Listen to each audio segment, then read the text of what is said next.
Il est minuit, je suis dans Reykjavik. J'étais dans un bar, il y avait un concert d'un groupe de métal islandais qui était chouette. Puis je suis allé avec une collègue de travail qui nous a rejoint dans un bar, un autre bar pour un mec qui joue un peu de guitare. Raté mon bus. Ce qui veut dire qu'il n'y a plus de bus jusqu'à demain matin. Et ce qui veut dire que je dois rentrer à Kravavogur à pied. Je peux éventuellement prendre un taxi, évidemment. Mais ça va me coûter, voilà. Donc j'ai le choix. Je me paye un taxi, ce qui est hors de question, parce que j'ai pas la thune pour ça. Ou je rentre à pied. On va faire un petit truc, un petit test sympa. Je suis dans le centre-ville. Il est minuit 07. Je recommence cette vidéo quand j'arrive à la maison et on voit combien de temps ça m'a pris. On voit juste. Voilà. Sympa, en voilà. Je sais pas si je peux zoomer à mort là parce que ça va être moche. Voilà la pointe de l'église. L'église blanche, très cool. Là on la voit un peu illuminée, c'est chouette. Bon bah voilà, après il n'y a pas grand chose à voir là d'ici, hein. Le centre-ville c'est là-bas. L'espèce de bas de signal là, par ici.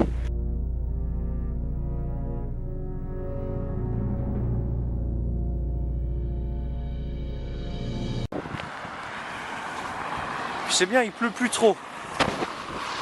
Ça devrait bien se passer. Hein. Je devrais en avoir pour environ 3 heures de marche.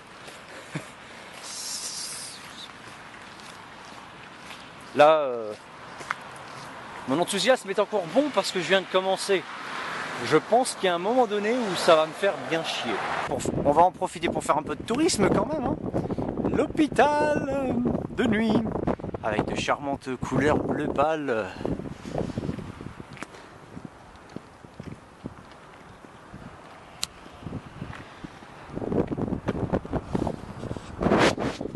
Espérons que je n'y retourne pas pendant la soirée.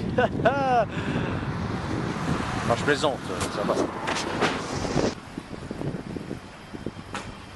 Monsieur Anderson, heureux de vous revoir. Vous nous avez manqué. Puisque j'ai du temps devant moi, et pas grand chose d'autre à faire, je vais vous parler un petit peu des transports en commun à Reykjavik. Non, parce que j'ai mentionné le fait qu'ils étaient pas mal, enfin qu'il y avait des trucs qui étaient bien et que OSL devrait s'inspirer. C'est vrai dans un certain sens, mais il y a des choses qui sont quand même assez chiantes. Par exemple, souvent l'arrêt de bus, par exemple qui est là, ben, il n'a pas le même nom que l'arrêt de bus qui est là. Oui, parce que les deux arrêts de bus sont en face de l'autre. Des fois ça a le même nom, mais des fois ça l'a pas. Donc toi, tu as l'habitude, tu es rentré à tel arrêt de bus et tu te dis que tu vas descendre au retour au même arrêt de bus. T'es pas vigilant, tu suis le panneau qui te dit, enfin le truc lumineux qui te dit prochain arrêt, et ben tu te fais avoir. Donc c'est assez chiant. Il faut prendre l'habitude, c'est un réflexe, bon, voilà, mais on s'y fait. Mais ce qui est vraiment chiant, c'est leur plus 4 minutes de rythme de bus. À partir d'une certaine heure, bah c'est un bus tous les quarts d'heure, et à partir d'une certaine heure, ce n'est plus qu'un bus toutes les demi-heures. Le week-end, c'est de toute façon un seul bus toutes les demi-heures. Là, on est samedi soir. À 11h44, c'était le dernier bus qui partait du centre-ville. Le punaise de samedi soir, quand tout le monde est dehors. Et que tout le monde, forcément, voilà. Alors bien sûr, tu as la horde de taxis qui attend impatiemment. Enfin voilà, quoi, un taxi toutes les demi-heures. Et ça s'arrête à minuit. Merci le bus Cendrillon, quoi. Ça va. On n'est pas Cosette non plus. Au prix où tu payes la carte, tu attendrais quand même à ce qu'il y ait un minimum de service. Alors l'avantage, qui est aussi un inconvénient dans un certain sens, mais on va dire que c'est surtout un avantage, c'est que par contre ils t'attendent. C'est-à-dire que tu es dans le bus, tu dois prendre une connexion. Si tu le dis au chauffeur, il va prendre sa CB, il va appeler le chauffeur de la ligne et il va dire ah écoute, si je suis pas arrivé quand toi tu dois partir, attends, j'ai un mec qui voilà. Ça ils le font et c'est chouette. Sérieusement c'est chouette parce que après 2 semestres passés à Esponlarte où il fallait changer à West End et qu'à chaque fois le bus il t'attend. Tu vois le chauffeur limite il regarde dans son rétro, il voit que le bus de la connexion arrive mais un peu en retard. Et il te fait je m'en vais quand même. Courez après moi, vous n'avez aucune chance de me faire arrêter. Voilà, c'est un peu la merde. Là au moins ils t'attendent. L'inconvénient c'est que souvent les bus du coup sont en retard. Et toi t'attends, tu sais pas est-ce qu'il est déjà passé, est-ce que voilà, bon bref. Les pour et les contre, je dirais que ça c'est plutôt bien. Hein, parce que trop de bus, trop de connexions manquées à West End m'ont fait rager assez souvent pour me dire que c'est quand même bien les chauffeurs qui t'attendent. Et en plus, ils sont en général polis. Donc ce qui est plutôt chiant, c'est leurs horaires de merde. Qui sont assez stupides en plus, parce que même pour une ville, c'est la capitale, et à partir d'une certaine heure, tu as un bus toutes les demi-heures, et c'est pas genre 3 h du matin, quoi, je veux dire, voilà. Donc, je suis con, moi, pourquoi je traverse pas? Donc voilà. C'est dit, voilà, ça m'épargne un article et puis j'ai fait quelques mètres sans me faire chier. Parce que oui, hop là, je n'ai pas mon MP3 non plus. Donc là je suis parti pour une marche qui, c'est juste moi et la pluie. Ah, voilà, il est 1 h du matin passé. Et mon problème c'est que je devrais arriver par là-bas, mais là c'est pas trop possible à pied. À moins de longer vraiment la voie rapide. Et je sais pas si vous voyez comment je suis sapé. Enfin j'ai pas de réfléchissant, j'ai que dalle et puis bon voilà quoi, c'est pas le pied. Alors je vais essayer voilà. Je suis très content d'avoir mes pompes Bundeswehr, hein, ça je l'ai déjà dit mais je le répète.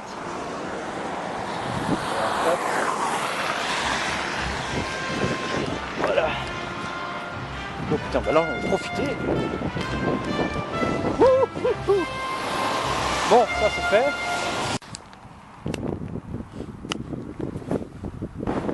Alors on voit que dalle sur la vidéo, mais je suis au milieu du champ, enfin du parc, et je pense que le bruit est suffisant pour décrire l'atmosphère. Marais des morts, direction le Mordor. Les 2 pyramides.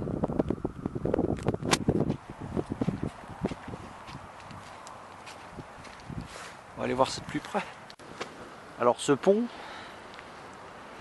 c'est vraiment mon salut, parce que s'il n'y avait pas ce pont, qui est assez récent en plus, et bon l'autre là-bas, mais c'est surtout celui-là, bah, je serais obligé de prendre le pont là-bas,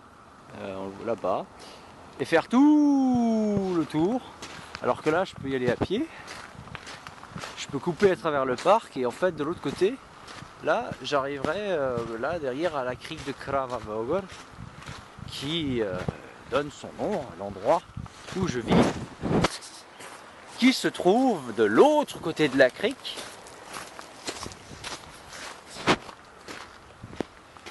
En tout cas, c'est bien, on peut voir de nuit le pont qui est chouette.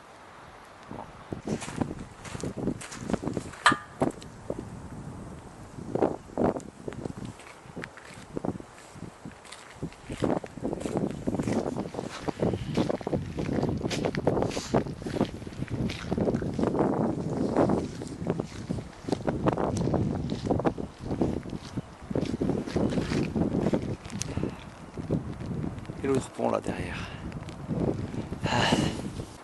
En fait j'ai eu un bon rythme de marche, je me suis pas paumé, j'ai réussi à éviter le piège là derrière, du coup je me retrouve au bon endroit et je connais normalement le chemin, enfin ça devrait pas être trop compliqué à partir de là. La dernière fois j'avais fait un beau détour à Kravavogur pour faire le tour de la crique et faire du tourisme quoi. Là je vais y aller un peu plus direct, en essayant de ne pas me paumer du coup, en prenant un chemin plus direct. Il est 2 h moins 20, ça fait donc 1h40 que je suis parti du centre-ville de Reykjavik. Et je suis arrivé enfin à Kravavoga. Mais bon, pas l'endroit où j'habite, mais la crique quoi. Bon, on voit que dalle évidemment, hein, parce qu'il fait nuit. Enfin, je vous montrerai, j'ajouterai des photos de jour. Et en gros, voilà, Kravavoga. C'est là, hein, faut imaginer, hein, forcément, dans l'obscurité. En franchissant cette passerelle, je passe officiellement dans la zone d'habitation Kravavoga. Je suis donc très près, très près d'arriver, mais je dirais que ouais, j'ai déjà fait 2/3 du trajet.